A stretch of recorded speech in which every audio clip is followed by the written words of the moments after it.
Hi, my name is Sheila SL Reads, and today I'm going to be doing my May wrap-up and June TBR, even though the last video you probably saw was my TBR and wrap-up from last month. Fun thing that I did this month was I made my mom like a TBR list because I love reading, and she doesn't read that much, and I really want her to, and I have so many good books, and so I grabbed like a bunch of my favorite books and I like described them to her, and we actually got somewhere. She has a whole list. So the first book that I read in the month of May was Saga Volume 8. I'm not going to talk about this much because I mentioned this in my last wrap-up because I read the rest of this series in April, but it's great. You should definitely read Saga. It's fantastic. I recommend it.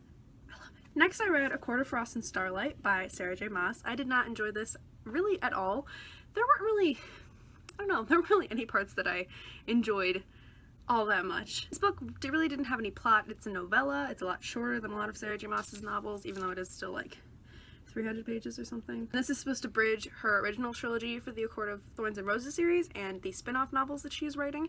I don't know when those are coming out, and I'm still debating whether or not I want to read them, because I thought I did, and then I read this, which was kind of just domestic, fluffy, and smutty, and just kind of disappointing overall, and I was like, well, do I really want to do that to myself? Because I don't know. The next book that I read was the final Shakespeare play I had to read, which was The Winter's Tale. I was in Shakespeare class last semester, which I've mentioned in like every single video, but this is one of Shakespeare's romances, which does not mean that there's romance in it. It just is a tragic comedy, so part of it's a tragedy, and then it kind of morphs itself into a comedy for the last two acts.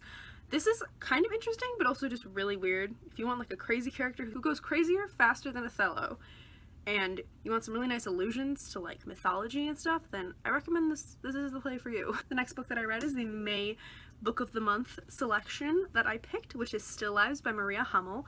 I loved this book so much. It was so good.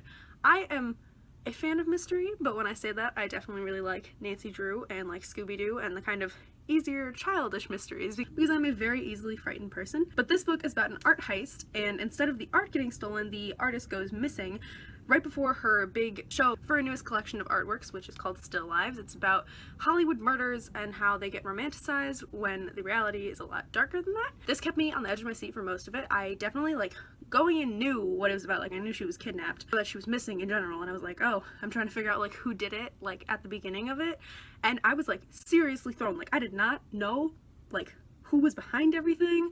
I didn't know what happened to her. Every single time I thought I knew what was going on, like they dropped a bomb on me and I was like, what? I really like the writing style in this, and I love the descriptions, and it's just fantastic. Please read it. If you have Book of the Month, get this as your extra book, please. The next book that I read is Crazy Rich Asians by Kevin Kwan. I made a video in which I featured this about if you were going through royal wedding withdrawals, which you can watch if you want. And after that, I was like, well, I never finished this book, and now I really want to, especially since the movie's coming out in August. And so I picked it up. I was like this far through and I finished it really quickly. Like I was like addicted to it and I couldn't put it down. This is about a girl named Rachel. She is from America and her boyfriend Nick is from Singapore. She goes home with him to meet his family because his best friend is getting married, but what she doesn't know is that his family is one of the richest families in Singapore, and so nobody really approves of her since she is not rich like them. She's American, where she's born matters, and all the superficial stuff is what they're really concerned with. And beyond that, there's all these other scandals and things happening, and it's so interesting. And then the final book that I read in May was I Was Born for This by Alice Oseman. Alice Oseman is one of my favorite authors, which I realized at the beginning of this year when I read like both of her books. This one takes place over a week and follows two narrators.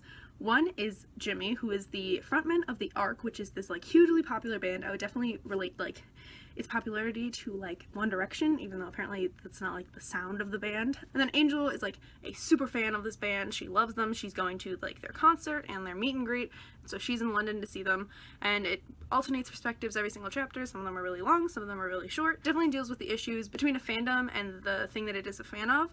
So in this case it is the band and the crazy super fans surrounding it. And so the thing is this only takes place over a week, but so much happens in it. Like you get to see different events from these two characters' perspectives, where one of them is like really excited about it and one of them is really anxious. This has a lot of representation. There is a trans main character, there is a Muslim main character, there are a bunch of bisexual characters, an alcoholic character, there is character with a anxiety disorder. I definitely recommend this, especially like I was a fan of One Direction when it was a thing, and so I can definitely see like I was never one of these like crazy fans, but I definitely saw those fans on the internet and I still see them even though the band is kind of gone now. Okay, so I'm currently reading a Nancy Drew book, which I lost. I don't know where it is.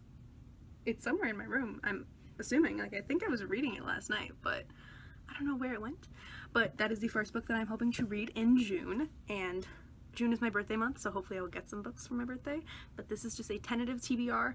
I just kind of grabbed a bunch of books off my shelf because I don't really have any plans of reading this month. I haven't really thought about it that much, but it'd be cool to read these books. So the next book that I would like to read in June is Harry Potter e la pietra filosofale, which is Harry Potter and the Sorcerer's Stone in Italian. I just declared my double major in Italian. I was a linguistics major, and now I'm majoring in linguistics and Italian and minoring in English, so hopefully I can get to it this month. Continuing on the Italian vein, I have Love and Gelato by Jenna Evans Welch. This is about a girl who goes to Italy, and you would expect that it would be because of the amazing things that Italy has to offer, but it's actually because her mother's dying wish was that she get to know her father, who apparently lives in Italy. She finds a journal that her mother kept when she was in Italy, and she reads it and gets to know her mother better, gets to know this father that she's never really met, and gets to know herself as well. It's called Love and Gelato, but it seems like it's about more than that, and I don't know if there's actually going to be a romance that the main character is having, or if it's going to be about like her parents.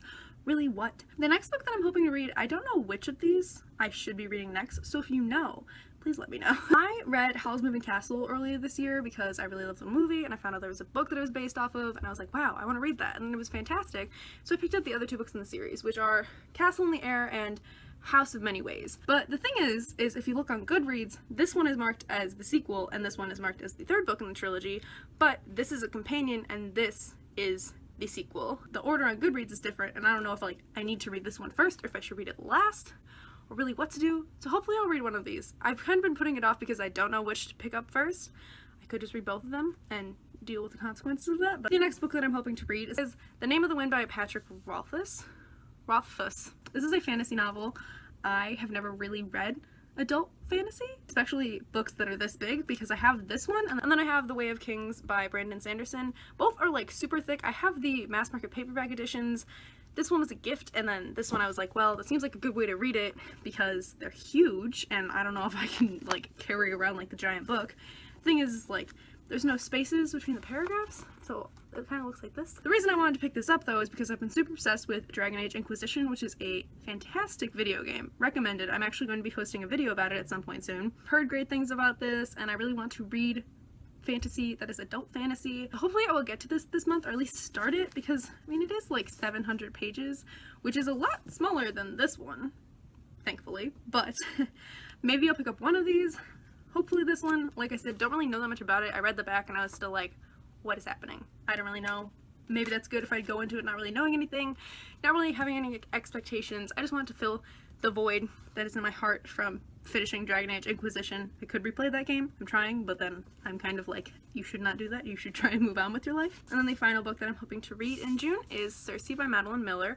This was the Book of the Month selection for April. So Madeline Miller is the author of The Song of Achilles, which is a fantastic book about Achilles and Patroclus, and it's just great. I have it. It's one of my favorite books. She is a historian, a classics historian, so she knows a lot about what she is talking about. She's not just like someone who's just researching it for this project. She knows a lot about Circe and about Achilles and literally everything related to classical antiquity. This is about Circe, who is a witch. I don't really know that much besides that. Like, I know who Circe is vaguely.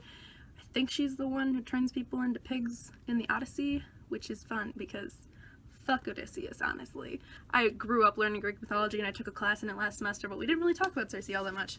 So I only know her, like, a little bit. So that is the end of my May wrap-up and June TBR. Let me know what you're planning to read this month. Also, let me know if you have any fun summer plans. Thank you so much for watching, and I'll see you next time. Bye!